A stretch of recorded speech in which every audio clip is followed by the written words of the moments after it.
Yang pertama, bersaksi. Yang pertama, bersaksi.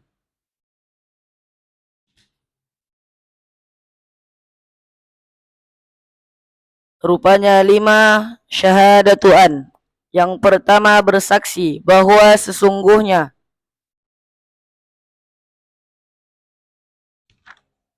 Bersaksi bahwa sesungguhnya.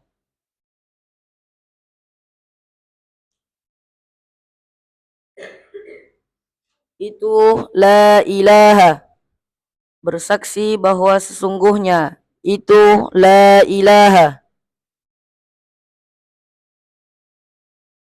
Bersaksi bahwa sesungguhnya itu la ilaha.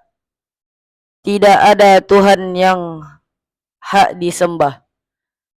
Tidak ada Tuhan yang hak disembah.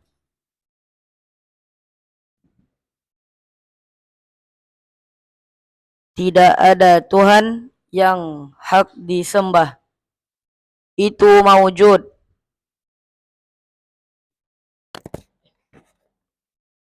Itu maujud illallahu, kecuali Allah. Itu maujud illallahu, kecuali Allah.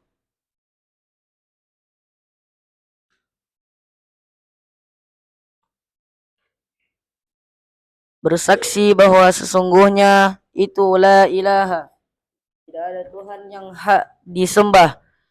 Itu maujud illallah, kecuali Allah. Wa anna Muhammadan.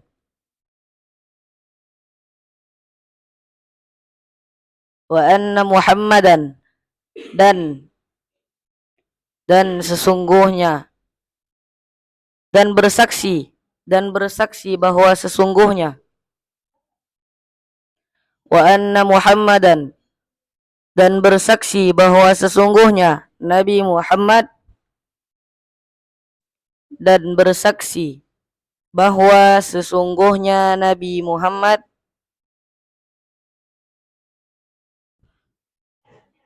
Dan bersaksi bahwa sesungguhnya Nabi Muhammad itu Rasulullah. Itu Rasulullah, utusannya Allah. Itu Rasulullah, utusannya Allah.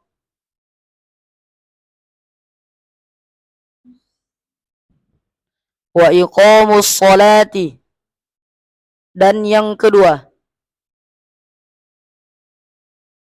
Wa iqamus salati. Dan yang kedua, mendirikan salat. Wa iqamus salati. Dan yang kedua, mendirikan salat.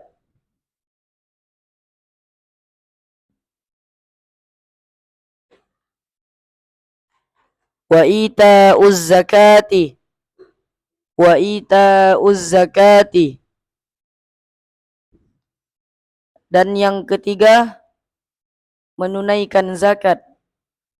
Wa ita'uz zakati. Dan yang ketiga, menunaikan zakat.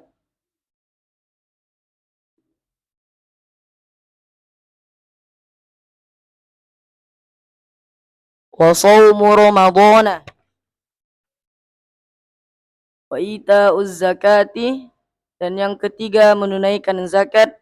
Wa shaumu ramadhana. Dan yang keempat, berpuasa di bulan Ramadan. Wa shaumu ramadhana. Dan yang keempat, berpuasa di bulan Ramadan. Berpuasa di bulan Ramadan.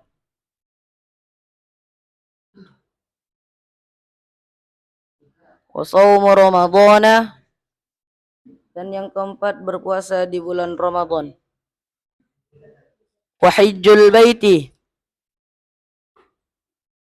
Dan yang kelima,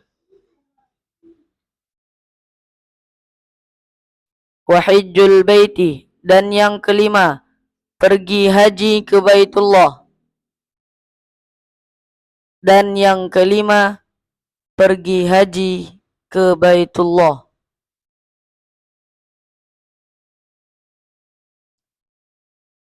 Dan yang kelima, pergi haji ke Baitullah.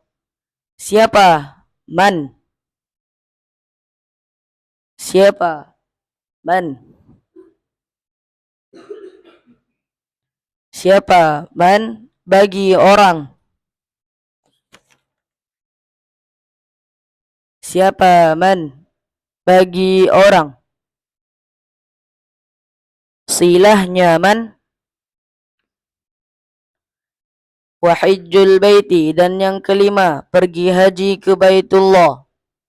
Siapa? Man. Silahnya man.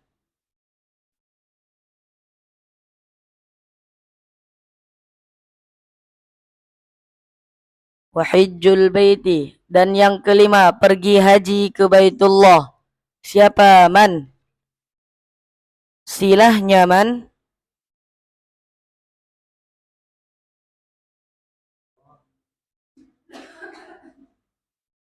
Istata'a.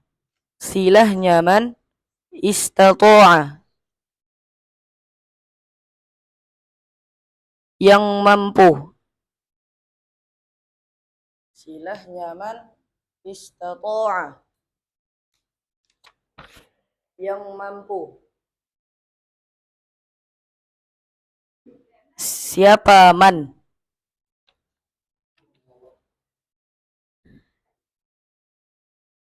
Istata'a. Yang mampu. Siapa man?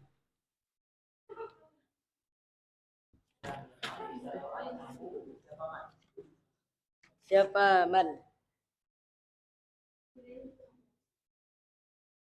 Siapa man? Ya. Wahijjul baiti. Dan yang kelima, pergi haji ke Baitullah. Siapa man? Silahnya man. Istata'a. Yang mampu. Siapa man?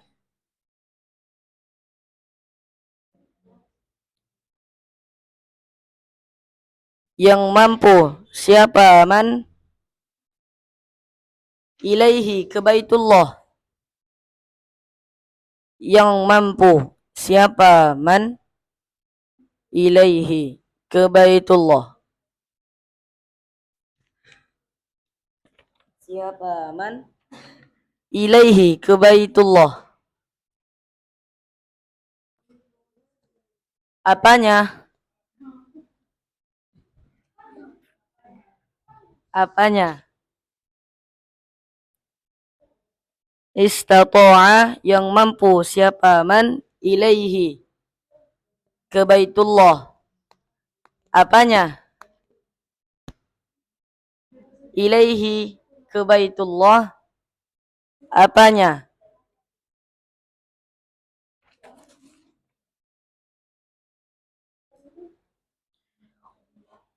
Wahijjul baiti. Dan yang kelima, pergi haji ke Baitullah. Siapa man? Silahnya man. Istata'a. Yang mampu. Siapa man? Ilaihi ke Baitullah. Apanya? Banyak man.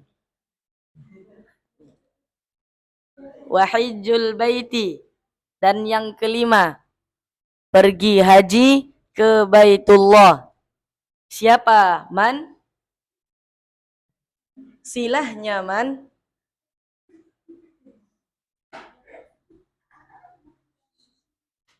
Siapa man? Silahnya man. Istata'a. Yang mampu.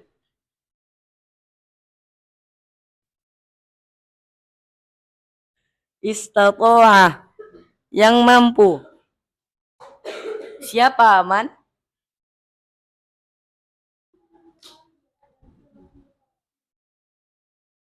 Yang mampu. Siapa man? Ilaihi ke Baitullah. Ilaihi ke Baitullah. Apanya?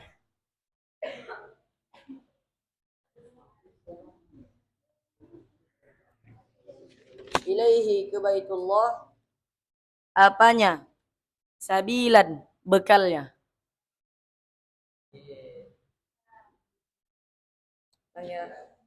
Wahijjul baiti, dan yang kelima pergi haji ke Baitullah. Siapa? Man, bagi orang. Silahnya man istata'a, yang mampu. Siapa? Man ilaihi, ke Baitullah, apanya? Sabilan, bekalnya.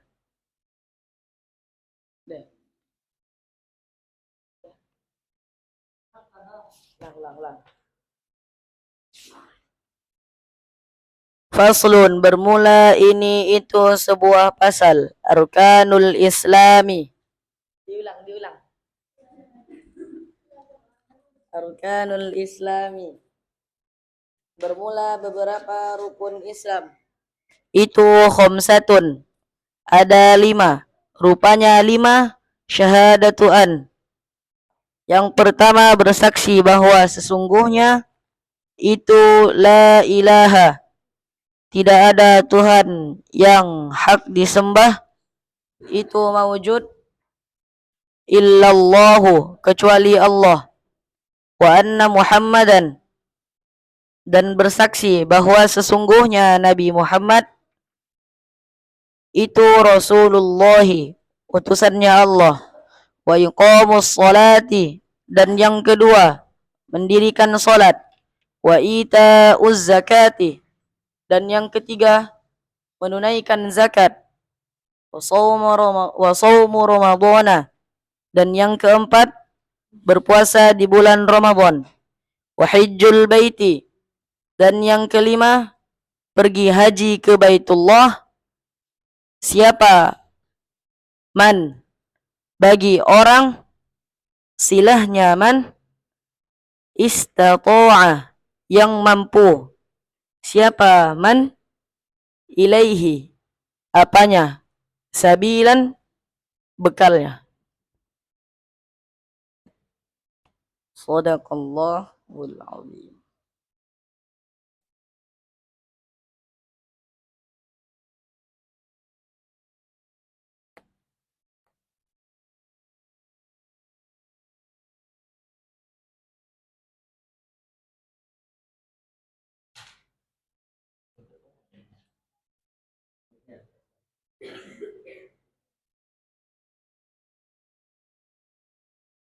Ininya ada ya?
Assalamualaikum warahmatullahi wabarakatuh. Bismillah, alhamdulillah, Allahumma sholli wa sallim wa barik ala sayyidina Muhammadin wa ala alihi wa sahbihi wa man tabi'ahum bi ihsanin ila yaumil qiyamah. La haula wa la quwata illa billah. Alhamdulillah, puji syukur kita sampaikan kepada Allah Subhanahu wa taala pada kesempatan yang mulia ini. Di pertemuan kedua ini kita diberikan oleh Allah Subhanahu wa taala nikmat sehat. Mudah-mudahan nikmat sehat ini dapat kita rasakan semuanya, dan mudah-mudahan dari keluarga-keluarga kita, saudara-saudara kita, seluruhnya yang ada di dekat kita. Mudah-mudahan juga Allah berikan nikmat sehat, amin ya robbal alamin. Juga daripada itu, mudah-mudahan nikmat sempat, alhamdulillah, kita telah rasakan pada saat ini, yaitu Allah berikan nikmat kepada kita sempat untuk mendatangi majelis ilmu, di mana kata Nabi Muhammad SAW, barang siapa dikehendaki kebaikan dunia dan akhirat, maka dia akan dipahamkan oleh agama, ya. Akan dipahamkan dengan agama. Artinya, jikalau seseorang kemudian mendapatkan kebaikan di dunia dan di akhirat, ya, kebaikan ini jangan dipandang sebagai makna yang sempit, ya. Kebaikan ini maknanya luas sekali. Misalkan kebaikan dunia, ya. Kita punya kawan yang soleh, itu juga kebaikan. Kita punya rasa yang sangat gundah ketika kemudian meninggalkan sholat secara berjamaah, itu kebaikan. Itu kebaikan dunia akhiratnya. Kita punya waktu untuk bisa menyempatkan setiap ba'da subuh sampai syuruk untuk tidak tidur, itu juga kebaikan, ya. Semua kebaikan-kebaikan itu jikalau dikehendaki kepada seorang hamba, maka tandanya ketika kebaikan itu ada pada dirinya, baik kebaikan dunia maupun akhirat, ya, maka dia akan ditandai ketika di dunia dia akan dipahamkan dengan agama. Nah, kata Nabi ini. Artinya tanda-tanda yang lebih jelas lagi, kalau orang benar-benar baik nih kata Allah dunia dan akhirat, berarti tanda-tandanya dia suka dengan majelis ilmu. Dia suka belajar, dia suka mendekat kepada para alim ulama, kepada guru-guru, para asatidah, para ustadz-ustadz, para kiai, para guru-guru kita. Kalau memang dia adalah orang yang baik menurut pandangan Allah dunia dan akhirat, maka itu tanda-tandanya, ya. Nah, mudah-mudahan kita semuanya yang berada pada tempat ini, ya, mudah-mudahan Allah berikan tadi nikmat sempat untuk datang. Ini merupakan satu tanda bahwa Allah sedang memberikan kepada kita cap, ya, stempel bahwa kita adalah termasuk golongan orang-orang yang mendapatkan kebaikan di dunia maupun di akhirat. Jangan lupa, ini bukan hanya sebuah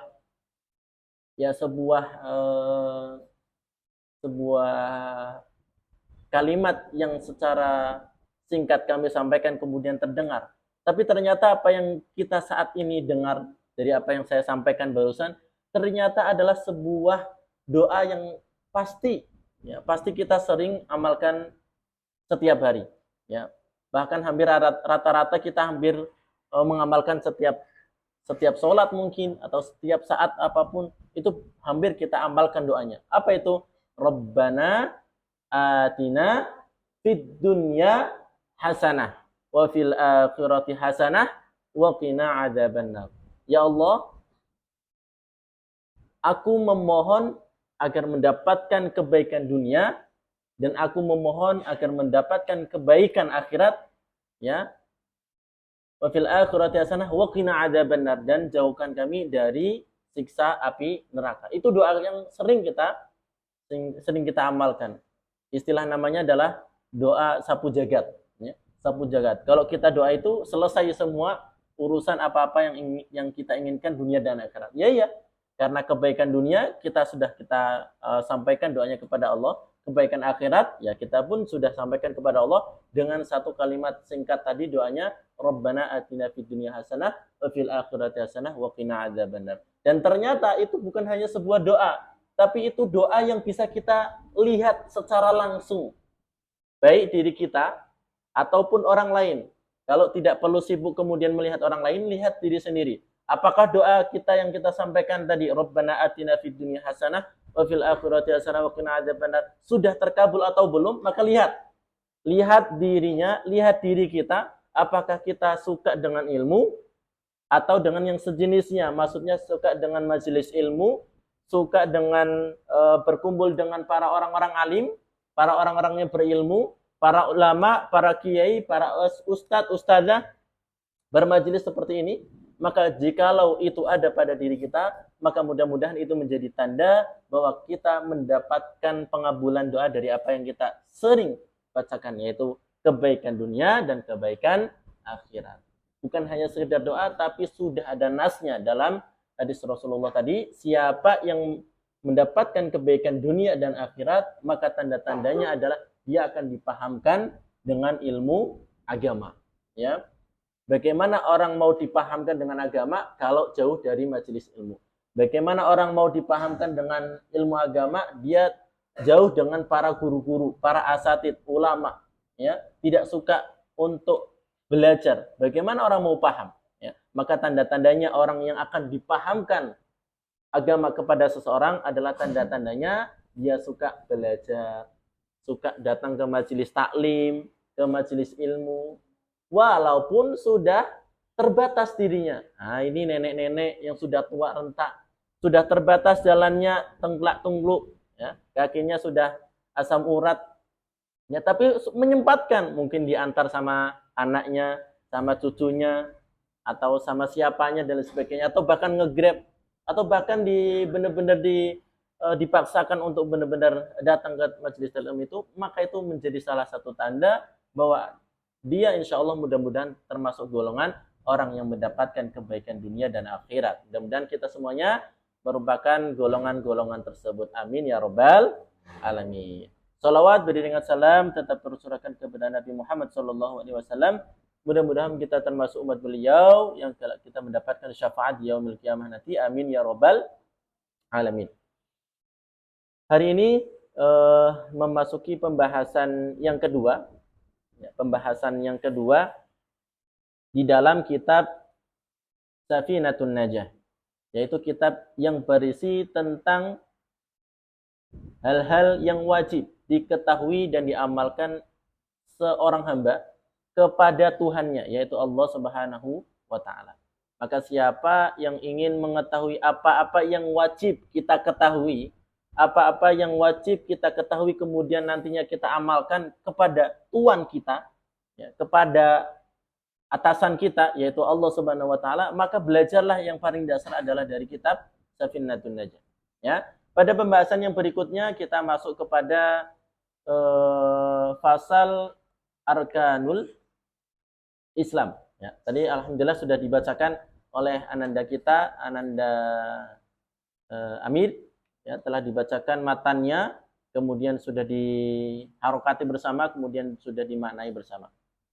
Baik, kita masuk kepada pembahasan yang kedua, diawali dengan kalimat faslun. Ya, faslun itu apa? Faslun itu fasal. Fasal itu apa? Fasal itu ketika ada suatu pembahasan, ya, kemudian ada kalimat fasal pada pembahasan tersebut, pada kitab tersebut, ya, maka fasal ini bermakna pemisah antar satu pembahasan dengan pembahasan yang lainnya, ya. Makanya ketika ada nanti awalannya fasal atau faslun tadi, fasal, ya, maka ini pembahasannya sudah beda lagi dengan pembahasan kita yang kemarin. Ya. Ibu-ibu, nenek-nenek, terus jamaah semuanya, anak-anakku semuanya, ya, bahwa pembahasan yang kemarin dengan sekarang itu pembahasan yang berbeda, ya, tidak ada hubungannya, ya, tidak ada hubungannya. Makanya dipisahkan dengan faslun. Itu sudah menjadi ciri khas para ulama dahulu, ya, para ulama salaf kita ketika mengarang kitab itu ketika pembahasannya sudah berbeda itu dipisahkan dengan kata fasal, ya, fasulun. Ini perlu dilakukan oleh seorang mu'alif dan sebagai kita pembelajar agar kita tidak rancu, ya. Apakah kemarin ada keterhubungan dengan materi sekarang? Apakah ada keterhubungannya? Nah, nanti rancu begitu. Nah, biar mudah itu dipisah bahwa pertemuan kita saat ini beda dengan pertemuan yang lain, yang kemarin, ya. Untung ini pertemuannya yang kemarin dengan sekarang. Apalagi kalau misalkan pertemuannya yang bersambung, misalkan dari asar tadi kita bahas tentang muqaddimah, ya, dilanjutkan tentang tiba-tiba rukun Islam. Nah, rancu kalau tidak ada pemisahnya. Untungnya secara waktu pun kita dipisah oleh waktu pekan kemarin dengan pekan sekarang. Secara kitabnya pun memang demikian, dipisah menggunakan kalimat fasal yang merupakan kebiasaan para ulama terdahulu dalam memisahkan antara satu bab dengan bab yang lainnya. Faslun, arkanul islami, bermula beberapa rukun Islam. Bahwa saat ini kita memasuki pembahasan tentang rukun agama. Rukun agama itu ada 3, ibu-ibu. Rukun agama itu ada 3, yaitu 1 rukun Islam. Jadi pembahasan kita saat ini, rukun Islam ini, merupakan bagian dari rukun agama. Sekarang ini kita kalimatnya tadi, matannya, bunyi kitabnya adalah arkanul Islam, rukun Islam. Rukun Islam ini merupakan rukunnya agama. Rukunnya agama ada berapa? Salah satunya diantaranya tadi apa? Rukun Islam. Ada 3. Yang pertama rukun Islam. Yang kedua rukun iman.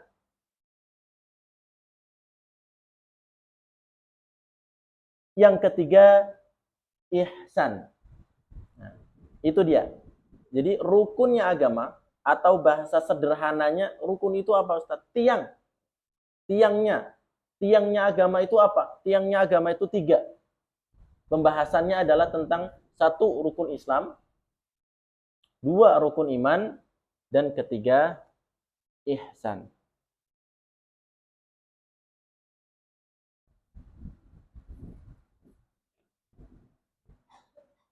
Landasannya apa? Landasannya adalah dari hadis Rasulullah SAW yang disebut dengan hadis Jibril. Nah, kalau pernah dengar, Bapak Ibu, ibu-ibu, nenek-nenek, adik-adik semuanya, anak-anak santai, pernah dengar hadis Jibril atau tidak ini? Ya. Hadis Jibril.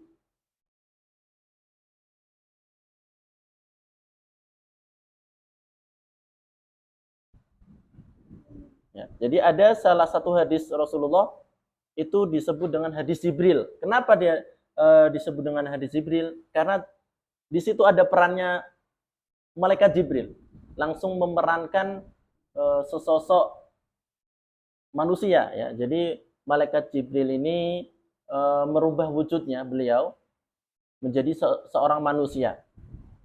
Ya, beliau ini di dalam hadisnya ya, maknanya nanti kita coba bacakan teksnya langsung, teksnya dari hadisnya. Jadi ada suatu ketika hadis malaikat Jibril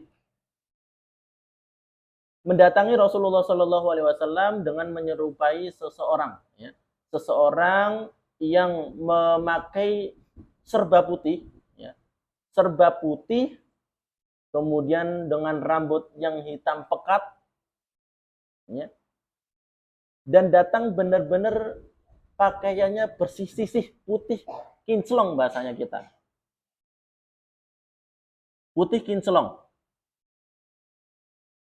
Dan pada saat itu para sahabat, ya, tidak satupun mengenali siapa beliau ini, ya. Jadi malaikat Jibril menyerupai seseorang dengan menggunakan pakaian serba putih, seperti orang yang safar, ya, safar dari kejauhan, dari jauh, ya, karena zamannya Rasulullah itu adalah zaman yang ya di padang pasir, ya, padang pasir, tapi dia entah dari mana, harusnya seorang yang safar dari perjalanan jauh, tapi kok keadaannya tidak kotor, tidak lecek, jadi benar-benar pakainya putih, tih-tih, kinclong, nggak seperti orang-orang yang sedang perjalanan jauh. Ya. Padahal di situ tidak ada satupun orang kecuali Nabi dan kemudian para sahabatnya. Kemudian datang seperti dari kejauhan, yang menggunakan pakaian putih dan rambutnya hitam pekat. Tapi ketika datang kemudian dalam keadaan putih kinclong. ya, bersih sisih. Kemudian mendatangi Rasulullah Shallallahu Alaihi Wasallam, duduk di hadapannya, bahkan malaikat Jibril yang menyerupai seseorang tadi menempelkan kedua lututnya kepada lututnya Nabi. Ya. Menempelkan kedua lututnya malaikat Jibril ini yang menyerupai seseorang tadi, seorang berpakaian putih kemudian rambut hitam, kepada lututnya Nabi Muhammad Shallallahu Alaihi Wasallam. Kemudian seraya berkata, wahai Muhammad, ini kata malaikat Jibril yang menyerupai seseorang. Wahai Muhammad, beritahukanlah kepadaku tentang Islam. Ya. Beritahukanlah kepadaku tentang Islam. Kemudian Rasulullah Shallallahu Alaihi Wasallam menjawab, Islam adalah kamu bersaksi bahwa tidak ada Tuhan yang berhak disembah selain Allah.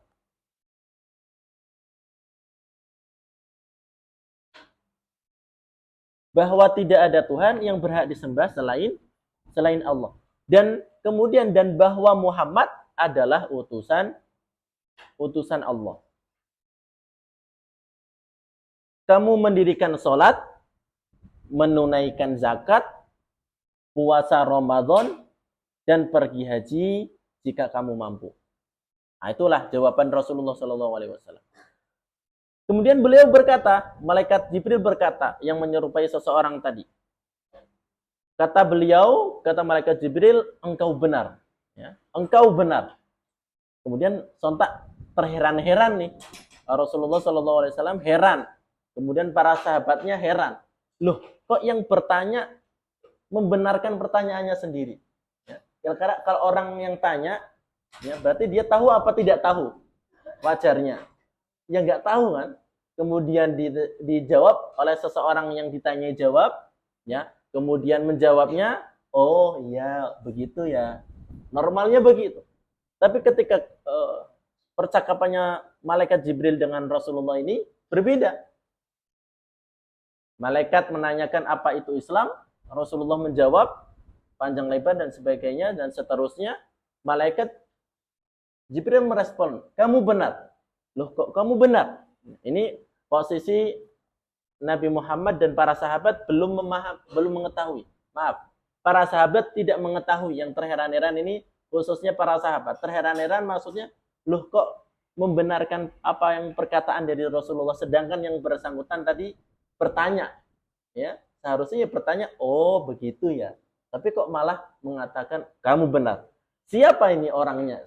Para sahabat bertanya-tanya, ya. Karena para sahabat melihat ini seseorang yang asing, yang entah dari mana asalnya, pakaiannya serba putih kinclong, seperti orang yang tidak safar, tapi entah dari mana datangnya, kemudian berpakaian serba putih, rambutnya hitam pekat, tiba-tiba datang dan berinteraksi begitu intens kepada Rasul. Kemudian malaikat bertanya lagi, ya. Beritahukanlah kepadaku tentang iman. Malaikat Jibril nanya kepada Rasulullah tentang apa itu iman. Kemudian Rasulullah Shallallahu Alaihi Wasallam menjawab, bersabda, kamu beriman kepada Allah, malaikat-malaikat Allah, kitab-kitab Allah, rasul-rasul Allah, dan hari akhir. Dan kamu beriman kepada qada dan qadarnya Allah, baik yang baik maupun yang buruk. Itu jawaban Rasulullah ketika ditanyai malaikat Jibril tentang apa itu iman. Ya, menjawabnya dengan rukun iman yang sering kita ketahui. Iman kepada Allah, malaikat, kitab, rasul, qada, dan qadar. Baik yang baik atau baik yang buruk. Kemudian dari jawaban Rasulullah Shallallahu Alaihi Wasallam, malaikat pun juga membenarkan apa dari perkataan Rasulullah. Ya, betul. Engkau benar ya Rasulullah.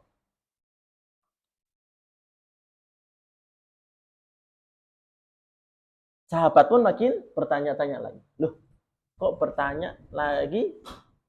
membenarkan lagi, ya. Berarti ini siapa ini? Makin bertanya-tanya lagi nih, para sahabat makin bingung. Ini siapa sih maksudnya? Ini siapa orangnya sih? Ya. Apakah berhenti di situ? Tidak. Kemudian tetap malaikat kemudian bertanya lagi kepada Rasulullah Shallallahu Alaihi Wasallam, beritahukanlah kepadaku tentang ihsan. Ihsan. Beliau menjawab, ihsan. Rasulullah menjawab, ihsan adalah kamu beribadah kepada Allah seakan-akan kamu melihat Allah. Jika kamu tak bisa seperti itu, tidak bisa beribadah seperti melihat Allah, maka beribadahlah seperti Allah melihatmu. Paham nggak tuh? Ihsan, kata Rasulullah SAW ketika ditanyai oleh malaikat Jibril, apa itu ihsan? Kata Nabi, engkau beribadah kepada Allah seolah-olah engkau melihat Allah. Kalau kamu tak mampu, maka beribadahlah kepada Allah seperti Allah melihat dirimu. Itu ihsan namanya.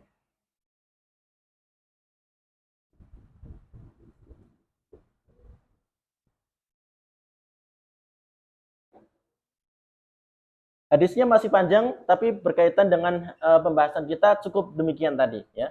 Cukup demikian tadi, hadisnya masih panjang. Kemudian singkat cerita, sahabat bertanya nih kepada Rasulullah. Kemudian orang tersebut kan pergi nih. Para sahabat menanyakan, bertanya-tanya, ini siapa? Begitu. Kemudian Rasulullah menyampaikan, tahukah kamu siapa yang bertanya tadi kepada para sahabat pada saat itu? Kemudian para sahabat menjawab, Allah dan Rasulnya yang lebih tahu. Ya, Allah dan Rasulnya yang lebih tahu. Kemudian beliau, Nabi Muhammad SAW bersabda, dia yang bertanya tadi adalah Jibril yang datang kepadamu, ya, dengan maksud mengajarimu tentang agama. Ya, tentang agama. Maka tiangnya agama, rukunnya agama itu ada 3. Apa tadi yang ditanyakan oleh malaikat kepada Rasulnya? 1, apa itu Islam? 2, apa itu iman? 3, apa itu ihsan? Nah, mari kita pelan-pelan, ya, pelan-pelan memahami. Ya, ini masya Allah ya, cuman teksnya sedikit, tapi pembahasannya agak sedikit panjang lebar dan agak sedikit padat, ya. Padat dan agak sedikit memang butuh fokus. Ya, mudah-mudahan yang kesempatan ini langsung paham. Kalau belum, insya Allah ada rekaman. Mudah-mudahan nanti bisa diputar ulang, makin paham lagi. Ini mumpung punya masih punya nyawa, ibu-ibu, bapak-bapak, anak-anak, mumpung masih punya nyawa, dikasih nikmat nyawa sama Allah, manfaatkan untuk mengetahui apa sih yang wajib kita ketahui sebagai seorang hamba kepada Tuhan kita, kepada Allah Subhanahu Wa Taala. Ini, ya, bahwa agama, tiangnya agama itu ada 3 tadi. 1 tentang Islam, 2 tentang iman, dan 3 tentang ihsan. Ini hadisnya diriwayatkan oleh Muslim, ya, hadis riwayat Muslim. Nama hadisnya disebut hadis Jibril, ya, hadis Jibril. Makanya kalau nanti hadis Jibril, ya ini hadisnya ini aja, tidak ada hadis yang lainnya yang membahas tentang apa itu Islam, iman, dan juga ihsan. Dan ini merupakan tingkatan kedudukan seorang muslim, ya. Orang yang cuman mengaku Islam doang, ya, mengaku Islam doang, istilahnya badannya cuman mungkin ya udah menjalankan, hanya sekedar menjalankan syariat seperti sholat, ya. Apa namanya? Ketika masuk waktu sholat, ya, ingin menggugurkan kewajiban saja. Ketika datang kemudian puasa Ramadan, kita puasa Ramadan untuk menggugurkan kewajiban kita sebagai seorang hamba untuk menunaikan puasa Ramadan. Kemudian datanglah kemudian perintah zakat nanti di hari Ramadan sebelum menjelang hari raya, menunaikan zakatnya hanya sekedar menggugurkan, maka ini tingkatan yang pertama, hanya sebagai orang yang Islam saja. Tapi ada tingkatan yang kedua, yaitu tingkatan orang yang benar-benar beriman, yang mengakui bahwa apa yang segala Allah perintahkan ini adalah bentuk pengabdianku kepada Rabbku, yaitu Allah Subhanahu wa taala. Atau yang ketiga, ya. Yang tiga masuk kepada taraf ihsan, benar-benar menjalankan apa yang kita perbuat ini, ibadah yang kita perbuat ini memang seperti kita dilihat oleh Allah Subhanahu wa taala atau bahkan kemudian kita melihat Allah Subhanahu wa taala. Jadi ketiga tadi itu merupakan tiga tingkatan. Tingkatan yang paling tinggi adalah kita bisa berihsan kepada Allah. Beribadah seolah-olah kita melihat Allah, kalau tak bisa beribadah seolah-olah Allah melihat kita. Jadi tidak hanya sekedar ibadah untuk menggugurkan kewajiban, khususnya yang wajib-wajib nih, ya. Kalau seperti itu ya masih taraf badannya saja yang nampak Islam. Badannya pakai busana muslim, pakai peci, oh Islam. Ini Islamnya masih tingkat pertama ini, ya. Tapi hatinya belum dapat feel-nya. Contohnya seperti apa ya? Ketika sholat masih mubat mabit. Nah, apa tuh mubat mabit? Ya, kesana kemari pikirannya, nggak fokus kepada bacaannya, nggak fokus dengan ibadah yang sedang dilakukan. Ini zahirnya saja, badannya saja sedang sholat, tapi di dalamnya tidak sedang sholat. Jadi, apakah dia Islam? Ya Islam, ya, tapi cuma tingkatannya masih tingkatan yang paling kecil, ya, tingkatan paling rendah yang pertama. Kemudian kalau benar-benar menghadirkan hati bahwa kita beribadah hanya kepada Allah, apalagi ketika sholat, apalagi ketika kemudian puasa, tidak hanya menahan dahaga, tapi ini benar-benar mengakui bahwa ini adalah perintah Allah, kita masuk kepada taraf 2. Atau taraf yang paling tinggi, tinggi yaitu tingkatan yang ketiga, ihsan. Benar-benar kita ibadah itu seperti melihat Allah, ya. Seperti Allah melihat kita. Benar-benar apapun yang kita lakukan itu benar-benar seperti dalam pengawasannya Allah. Ya, makanya orang yang sudah masuk taraf yang ketiga ini, ya, orangnya akan tawadu, akan hati-hati, warok bahasa dinul Islamnya warok, ya, berhati-hati. Jangankan perkara yang haram, perkara yang makruh saja dia akan tinggalkan. Kenapa? Ya karena itu bagian dari mendurhakai Allah. Allah melihat kita sedang kita ketika melakukan hal yang buruk atau bahkan yang makruh. Itu tidak akan sempat dia akan lakukan karena merasa bahwa setiap gerak-gerik kita itu diawasi oleh Allah Subhanahu wa taala. Baik, jadi tadi rukun agama adalah ada 3 berdasarkan hadis Rasulullah yang disebut tadi hadis Jibril yang ditanya tentang Islam, iman, dan ihsan. Sekarang pembahasan kita sesuai dengan pembahasan kita saat ini adalah arkanul Islam. Jadi kita hanya membahas tentang poin yang pertama, yaitu rukun Islam. Rukun Islam yang merupakan bagian dari rukun agama. Ya, agama. Rukun Islam ada berapa? Ada 5. Ya, sudah dibacakan tadi. Ya. Bahkan hadisnya pun sudah jelas. Bunyal Islam ala khamsin. Syahadatu la ilaha illallah sampai seterusnya, dan matan di sini arkanul islami khamsatun. Itu ada 5. Yang pertama syahadatu an la ilaha illallah wa anna Muhammadan Rasulullah.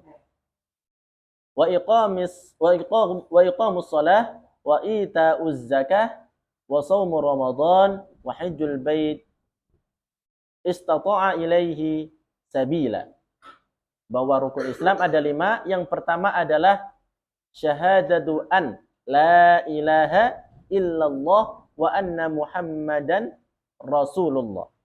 Kita bahas yang pertama, yaitu syahadatu an la ilaha illallah wa anna Muhammadan Rasulullah.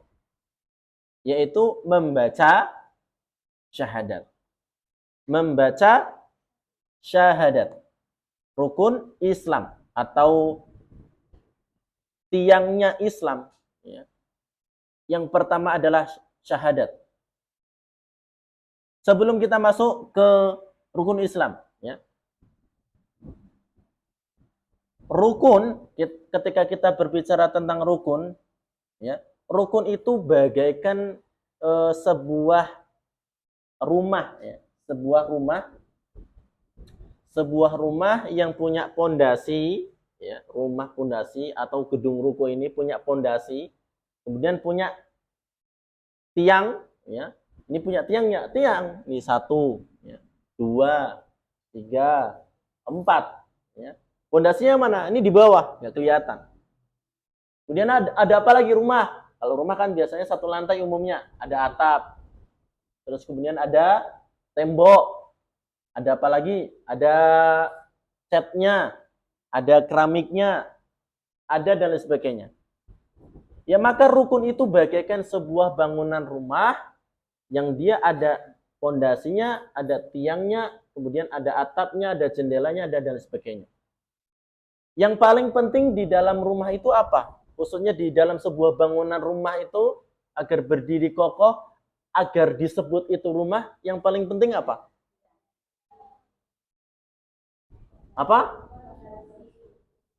Tadi ada yang menyebutkan tiang, ada pondasi. Dua-duanya betul, ya.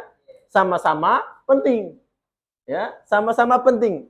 Pondasi, ya. Pondasinya adalah syahadatul alla ilaha illallah. Jadi ibarat kalau sebuah bangunan ini, Islam ini adalah sebuah bangunan, maka pondasinya itu adalah syahadat. Ya.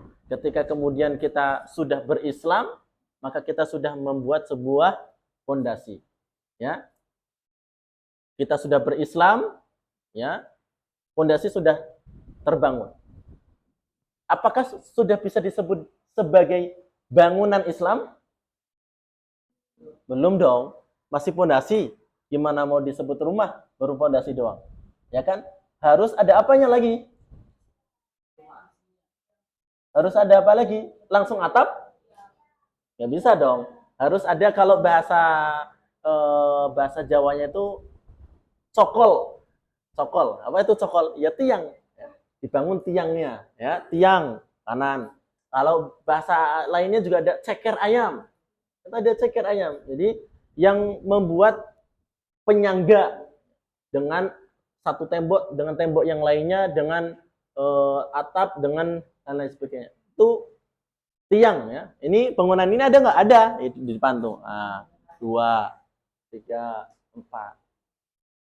Nah, maka selain dari syahadat tadi, itu merupakan dari tiang-tiangnya sebuah rumah Islam. Ya. Ada sholat, ada apa lagi? Zakat, ada apa lagi? Puasa, ada apa lagi? Haji bagi yang mampu. Dan ini sama-sama menguatkan, sama-sama kuat, dan ini merupakan sebuah bangunan yang ketika satu tiangnya rubuh, maka akan rubuh semuanya. Apalagi pondasinya. Kalau pondasinya menyeh-menyeh, ya, menyeh-menyeh, misalkan kegoda sedikit dengan iming-iming, ayo makan gratis setiap hari, gratis selama seumur hidup di sana. Nah, itu kan mohon maaf ibu-ibu, kalau ibu-ibu coba nanti jalan, ya, jalan atau naik motor ke daerah negara Taman Raya, ya, Taman Raya sana ada sebuah gedung yang sangat istimewa, ya, kanan jalan, ibu-ibu udah tengok belum? Apa tuh tulisannya, ya? Hah? Rumah kebajikan. Tulisannya apa? House of Mercy. Nah, rumah kebajikan. Apa itu maksudnya? Dulu katanya, ini konon katanya, ini dari masyarakat sekitar menyampaikan ke kami, katanya mau dibikin gereja. Tapi ditolak oleh masyarakat, ya, tidak boleh karena perizinannya belum ada mungkin pada saat itu, berjalanannya waktu, akhirnya mereka putar otak. Otak bisa diputar nggak? Ya, mencari solusinya. Ini kalau ditolak sama masyarakat apa ya? Akhirnya dibuatlah seperti rumah rumah kebajikan. Ya bahasanya kayak rumah tahfiz, ya. Bukan masjid kan ini? Ini bukan masjid nih, ya. Tapi rumah tahfiz, pondok. Jadi baratnya rumah tahfiznya mereka, ya. Rumah kebaikannya mereka. Karena sempat ditolak oleh masyarakat. Ditolak masyarakat, kemudian putar otak, gimana nih ya, tetap bisa berdakwah nih bagi mereka. Kemudian dibukalah rumah kebajikan. Katanya ada program makan gratis, sembako gratis, kesehatan gratis. Dan ini katanya dijamin halal. Dijamin halal. Siapapun mau datang boleh. Ya. Yang sakit nanti boleh periksa di sini gratis. Ya. Mau dia non, mau dia Islam, boleh gratis. Boleh gratis. Itu dakwahnya mereka. Ya. Kemudian kita, wah ini gratis nih, mumpung nih Islam. Terus kita memanfaatkan keadaan yang ada, makan di sana gratis dan sebagainya. Akhirnya lama kelamaan tergadaikan iman kita. Masuklah kepada mereka. Hancur nggak pondasinya? Hancur. Hancur. Apalagi bagi seseorang yang memang pondasinya masih rawan hancur. Nah, pondasi ini ada yang budgetnya besar, ada yang budgetnya sedikit. Ya, yang murahan, yang mungkin cuman ya batu bata cuman mengelilingi saja. Ya. Rawan. Ini orang-orang yang jauh dari Islam. Ya, orang-orang yang jauh Islam, nggak pernah sholat. Ya, Islamnya cuma Islam KTP. Ketika diiming-iming demikian, nggak pernah datang ke majelis taklim, nggak pernah ikut kajian, dapat iming-iming demikian ya roboh. Tapi kalau dia datang kajian, selalu ingin belajar, ibadahnya luar biasa, sholatnya tepat waktu, sedekahnya tiap saat, habis tuh ngatanya tiap saat. Kan sedekah bisa dengan senyuman ya, tapi jangan senyum sendiri, nanti itu bukan sedekah ya. Ini orang gila nanti ya. Ya, ibadahnya kencang, dia akan menjadi sebuah pondasi yang sangat kuat. Kalau sangat kuat, ya akan tidak akan mudah untuk tergadaikan dengan hal apapun. Pondasi kuat, ya, kemudian ditunjang dengan ibadah-ibadah yang lainnya, dengan menjalankan sholat, tiangnya berdiri, kemudian puasa Ramadan, kemudian zakatnya tertunaikan, kemudian hajinya tertunaikan, semuanya sudah berdiri kokoh. Kita hiasi dengan kemudian ibadah-ibadah yang lainnya, dibikinlah tembok, misalkan sedekah, misalkan dibikinlah tembok satunya, misalkan wakaf, tembok satunya, misalkan dengan ibadah-ibadah yang lainnya. Kemudian nanti penutupnya, nah ini di dalam hadis Rasulullah SAW, atapnya adalah jihad fisabilillah. Apa jihad fisabilillah? Ya sesuai dengan kemampuan kita. Kita yang sebagai seorang pembelajar, usia-usia belajar, lagi di pondok, jihadnya kita siap apa? Belajar. Menghafal Qurannya yang semangat. Ya, ngajinya yang mempeng. Mempeng itu rajin. Ya. Yang ibu-ibu dilebihkan hartanya oleh Allah. Jihadnya apa? Jihadnya dari hartanya. Yang bapak-bapak nggak punya apa-apa, tapi punya tenaga. Ya jihadnya dengan tenaga. Di daerahnya ada pembangunan masjid, dibantu tukangnya, dibantu pembangunannya. Misalkan dengan kecerdasannya, oh dia pintar dalam hal ini dan lain sebagainya, maka jihadlah dengan pikiran. Dengan hal apapun yang kita miliki, apapun bisa menjadi sebuah wasilah untuk kita berjihad kepada Allah Subhanahu wa Ta'ala. Itu sebuah atapnya bangunan. Ya, maka itu adalah sebuah bangunan Islam yang merupakan dari bunyi matan tadi arkanul Islam, yaitu syahadat, pondasinya, kemudian tiang-tiangnya adalah yang lainnya seperti sholat, kemudian puasa, kemudian zakat, kemudian pergi haji. Tapi ingat ya, nanti poin kedua ini akan kita bahas selanjutnya, yaitu tentang sholat ini. Tiang yang paling kuat ini, ya, ini tiang yang paling menjadi penopang dari bangunannya, ya, paling kuat. Ketika ini roboh, maka roboh yang pula. Walaupun yang lain pun ketika itu roboh, maka yang lain pun akan roboh. Tapi yang paling kuat, yang paling luar biasa adalah sholat. Sholatnya roboh, maka akan roboh semuanya. Ya, kesemuanya ini pondasi tiang itu tidak bisa terpisahkan dan sama-sama kuat. Dan jangan sampai kemudian kita robohkan dengan amal perbuatan kita sendiri. Ya, Kita pelan-pelan satu-satu tentang arkanul Islam, yaitu pertama syahadat, membaca syahadatain ya, asyhadu an la ilaha illallah wa asyhadu anna muhammadar rasulullah. Sebelum nanti kita membahas yang kedua, salat, kemudian puasa, zakat, kemudian haji. Yang pertama membaca syahadat. Pelan-pelan. Pembahasan tentang membaca syahadat ini itu sebenarnya hanya berlaku kepada orang-orang kafir saja, atau orang-orang yang murtad, keluar dari Islam, ingin masuk Islam saja, ingin masuk Islam kembali. Itu pembahasannya demikian saja. Bagi kita seperti apa? Ya, kita sudah Islam. Jadi semenjak kita lahir, ya, kita tak perlu lagi kemudian mengucapkan syahadat kecuali nanti di dalam sholat. Karena di dalam sholat, khususnya Imam Syafi'i, itu ada rukun kauli atau rukun yang harus diucapkan dalam sholat kita. Ada harus yang bunyi, ya. Makanya kalau belajar sholat nanti ini ada pembahasan tersendiri, tidak sekarang. Nanti ada pembahasan sendiri tentang rukun sholat. Jadi ada rukun kauli, rukun yang harus bunyi. Jadi nggak boleh cuma di hati. Di antaranya adalah misalkan pertama takbiratul ihram, Allahu akbar. Itu harus bunyi, nggak boleh. Ini cuma satu pendapat saja yang membolehkan, cuma menggerakkan bibir saja, itu cuma satu pendapat. Tapi Imam Syafi'i dan pendapat yang lebih kebanyakan, ketika rukun qauli maka harus bunyi, walaupun bunyinya hanya terdengar oleh telinga kita. Contohnya misalkan takbiratul ihram, Allahu akbar, itu harus bunyi. Ya, baik imam maupun makmum. Loh makmum Ustadz, kalau kekerasan ya nanti mengganggu yang lainnya. Bukan begitu. Qauli terucapkan iya, tapi terucapkannya minimal terdengar oleh telinga kita, telinga sendiri. Tidak sampai kemudian mengganggu orang lain. Ustadz, kata Ustadz tadi belajar harus diucapkan.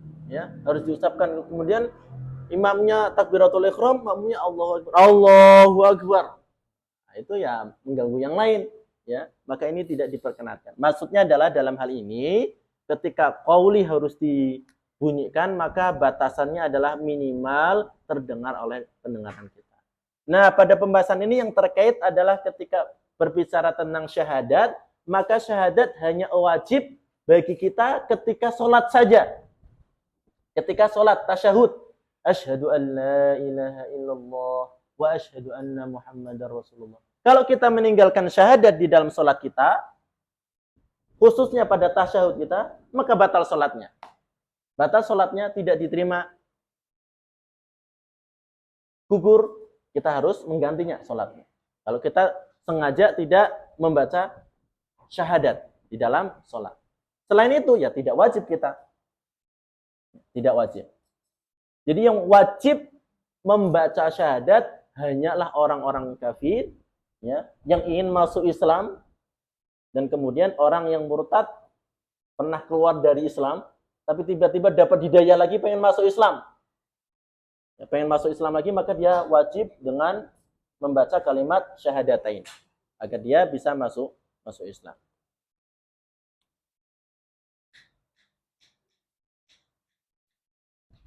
Kalau kita tidak wajib kecuali hanya dalam sholat. Dan ingat, dalam sholat itu merupakan rukun qauli, harus bunyi. Asyhadu an la ilaha illallah wa asyhadu anna muhammadar rasulullah. Bunyi, harus bunyi.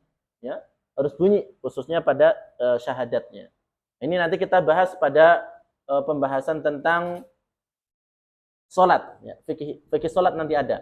Makanya di sini nanti tidak terlalu mendalam terkait arkanul Islam, pembagian sholat itu tidak terlalu mendalam. Kita dalami terkait syahadat. Nanti kan rukun Islam ada 5 nih. Syahadat, sholat, puasa, zakat, haji. 4 ini nanti ada temanya masing-masing di pembahasan berikutnya. Nanti kita dalami di pembahasan berikutnya.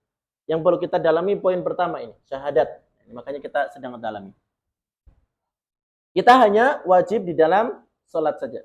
Karena kita sudah terlahir dari semenjak kita di kandungan orang tua kita, bapak kita, ibu kita Islam, maka secara otomatis kita terlahir dengan kondisi Islam.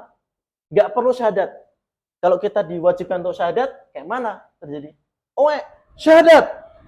Syahadat malah nangis. Bayi disuruh syahadat. Selamanya dia akan nangis. Apalagi kalau dibentak, makin nangis lah. Ya, kayak mana coba? Ya makanya ya, ketika terlahir dari seorang yang Islam, bapaknya Islam, ibunya Islam, maka secara otomatis, secara kodratnya dia adalah Islam. Ya, Islam. Ini kalau dibahas makin panjang lebar, karena ketika dalam kandungan, ya, 4 bulan di awal kehidupan bayi di dalam kandungan, ya, itu ada perjanjian dari sesosok janin kepada Allah. Ya, apakah aku adalah Tuhanmu? Kata si janin ini, ya, engkau adalah Tuhanku. Ya. Ya. Sudah ada perjanjian bahwa si janin ini mengakui bahwa Allah adalah Tuhannya. Dan janin ini bersaksi bahwa Allah adalah Tuhannya, kemudian apa-apa yang menjadi perintahnya akan ia taati. Jebrol, ya dia demikianlah dia akan lahir sebagai seorang yang Muslim, karena memang sudah kodratnya adalah sebagai seorang Muslim. Dia kafir karena orang tuanya ya, terlahir dari mungkin dari keluarga yang mohon maaf kafir, non Muslim, ya, sehingga dia tidak Islam. Secara lahiriah ya sebenarnya kodratnya adalah sebagai seorang yang Muslim.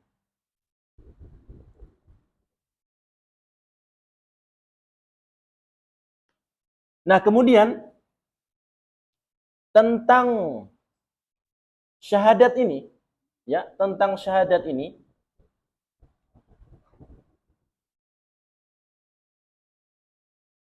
ada beberapa pendapat ulama, ya, ada beberapa pendapat ulama tentang hukum mengucapkan syahadat, ya, hukum membaca syahadat, ya, membaca syahadat. Ini pendapat ulama yang membahas terkait membaca syahadat. Apakah syahadat ini harus dilafalkan, harus berbunyi, ya, atau cukup dengan hati yang mengimani saja, itu sudah cukup, ya. Syahadat itu kan bersaksi bahwa Allah adalah Tuhanku, bahwa Nabi Muhammad adalah utusannya, ya. Apakah itu harus dilisankan atau hanya cukup di dalam hati saja? Bersaksi, ya, Allah itu adalah Tuhanku, Nabi Muhammad adalah utusan Allah Subhanahu wa taala. Ini kenapa Ustadz perdalam, nanti ada faedah yang bisa kita ambil tentang Abu Lahab. Abu Lahab, siapa Abu Lahab? Paman Nabi, ya. Terus khususnya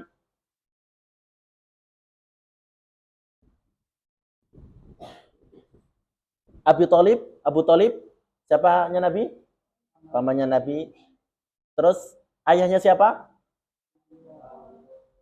Abu Talib, sahabat Ali bin Abi Thalib, ya, bapaknya, ayahnya dari sahabat Ali bin Abi Thalib, yang merupakan paman dari Nabi Muhammad Shallallahu Alaihi Wasallam. Ya. Ini ada keterkaitan itu. Jadi pendapat terkait apakah syahadat ataupun tadi bunyi syahadatain asyhadu an la ilaha illallah wa asyhadu anna muhammadar rasulullah ini harus dilafalkan ataupun tidak, hanya di dalam hati saja, maka ulama menyampaikan pendapatnya. Pendapat yang pertama, bahwa syahadatain ini adalah merupakan syaratul iman. Apa itu syaratul iman? Berat kali ini pembahasannya. Ini memang agak sedikit perlu konsentrasi nih terkait pembahasan syahadat. Syaratul iman. Pernah dengar hadis tentang kebersihan dari sebagian dari iman? Apa bunyinya? An-nadhafatu minal iman. Hadis aslinya apa?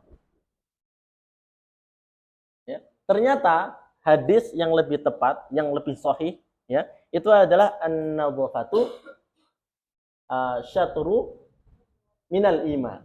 Ya. Bahwa kebersihan adalah sebagian dari iman. Tapi itu tentang kebersihan. Ustaz tidak sedang membahas itu. Maksudnya terkait ini, terkait syahadat ini adalah syartul syatru minal iman, adalah sebagian dari iman. Ya, maka iman itu ada dua, ya. Harus dilafalkan dengan bunyi, ya. Harus dilafalkan dengan bunyi dan harus diimani, harus diyakini dengan hati. Karena dia bagian dari iman. Jadi melafalkan atau membaca syahadatain adalah sebagian dari iman. Kalau kamu beriman kepada Allah, maka kamu harus melafalkannya dengan jelas. Melafalkannya dengan jelas, ya. Dengan jelas, dengan bunyi. Karena sebagiannya adalah dengan hati seseorang tersebut.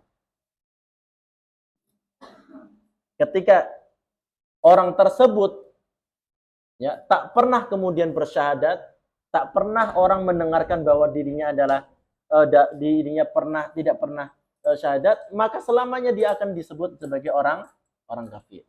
Karena pendapat yang pertama mengatakan bahwa membaca kalimat syahadat adalah sebagian dari iman, harus dibaca dengan lisannya, ya.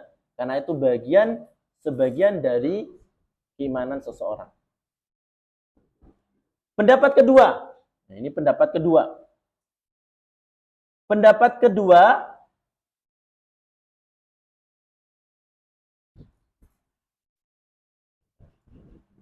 mengatakan syartul minal iman. Nah, itu apalagi itu. Jadi ada syatrul, ada syartul. Ini bahasa Arab nih. Ya, anak-anaknya. Syatrul dengan syartul.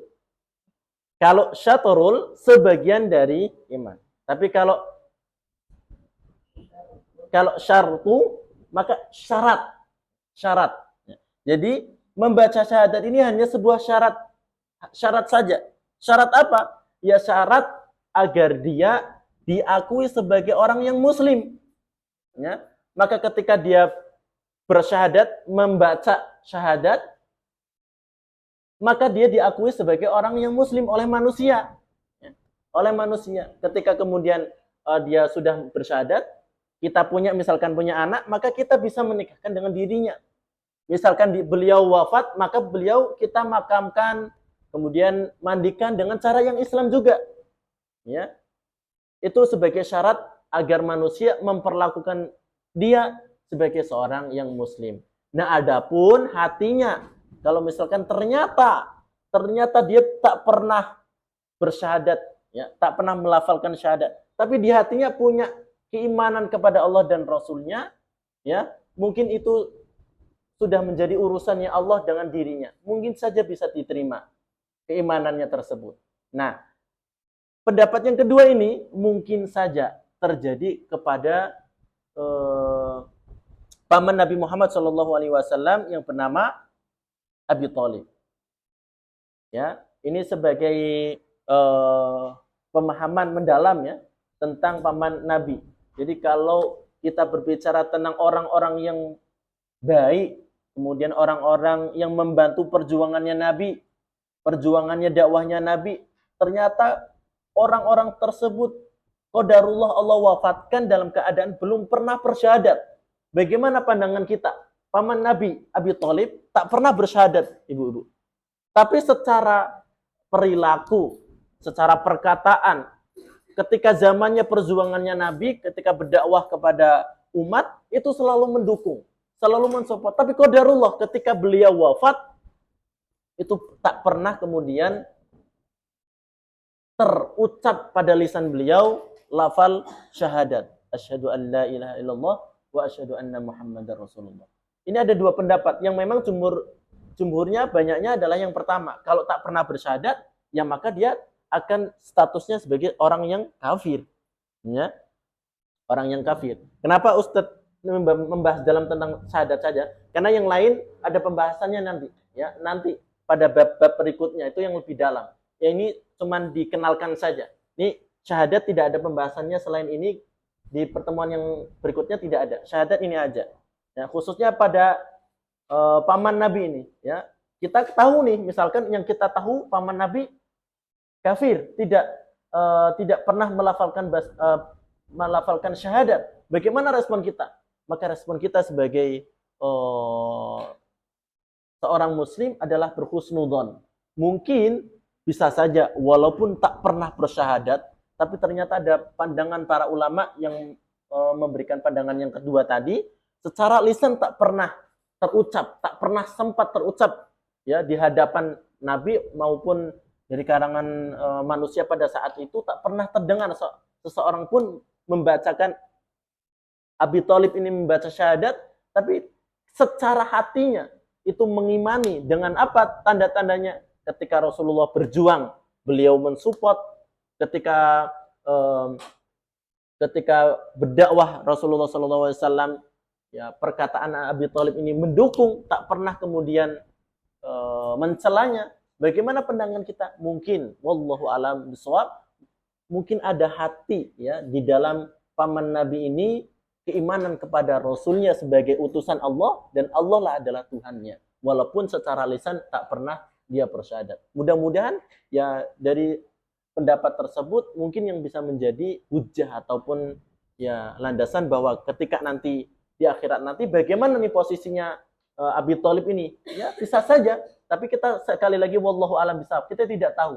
Tapi dengan apa yang disampaikan para ulama ini menjadi gambaran bahwa Abi Thalib ini bisa saja diampuni oleh Allah Subhanahu wa taala dan kemudian dimasukkan surganya oleh Allah Subhanahu wa taala. Atau ya paling ringan sesuai hadis Rasulullah SAW dan jumhur ulama, ketika tak terucap syahadat itu oleh beliau pamannya Nabi Abi Thalib, ya tidak terucap karena yang pertama ini merupakan bagian, kalau tidak terpenuhi sebagian ya maka tidak Islam, dia tidak muslim sebagai seorang yang kemudian meninggal dalam keadaan muslim, dia tidak memenuhi syarat karena setengahnya belum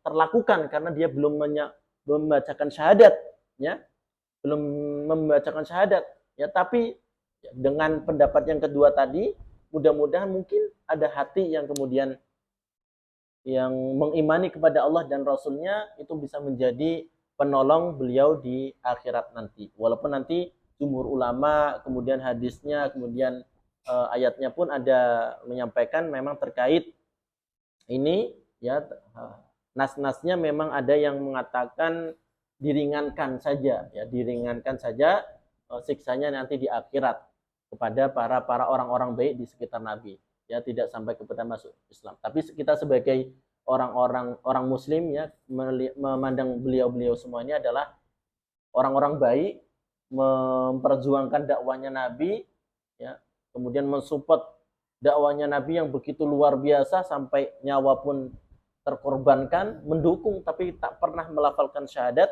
ya kita berhusnudzon, mungkin saja bisa mendapatkan ampunan dari Allah Subhanahu wa taala dan dimasukkan oleh Allah Subhanahu wa taala kepada surganya, ya.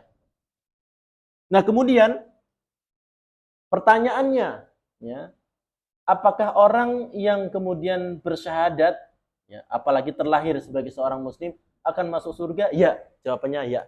Maka kita bersyukur, ibu-ibu, anak-anakku semuanya. Kita sebagai seorang yang terlahir dari kandungan ibu, kemudian bapak kita adalah seorang muslim. Kita bersyukur. Maka kita jaga ini, ya, jaga keislaman kita sampai kita wafat nanti. Kita mampu menjaganya, maka kita pasti dijamin akan masuk surga.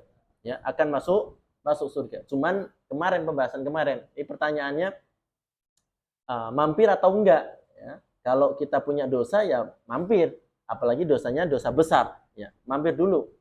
Ya, tapi kan kita sebagai seorang ya yang takut dengan neraka ya jangan sampai punya cita-cita masuk surga dengan mampir ke neraka, jangan.